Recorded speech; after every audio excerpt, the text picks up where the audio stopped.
अपने एडवोकेट उस्मान फारूक साहब का मशहूर हूँ कि वो आज अहमियत देखते हुए, केस की अहमियत देखते हुए, बावजूद इसके कि उनके भतीजे का इंतकाल हो गया था, वो तशरीफ़ लाए।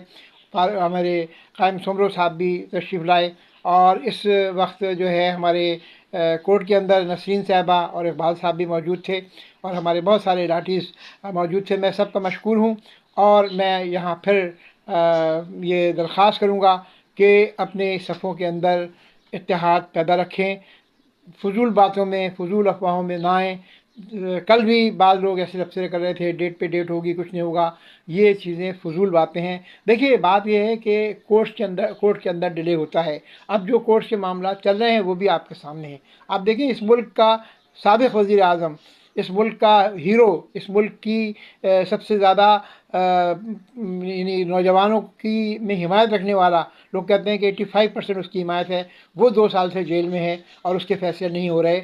लेकिन ये कि उन्होंने कोर्ट के साथ को छोड़ा नहीं है, वही कोशिश कर रहे हैं। यहीं से हम भी कोशिश करेंगे और यहीं से नताइज निकलेंगे, और इंशाअल्लाह इस लाडी कॉटेज इंडस्ट्री को हम आबाद करेंगे। आप हज़रात का बहुत बहुत शुक्रिया।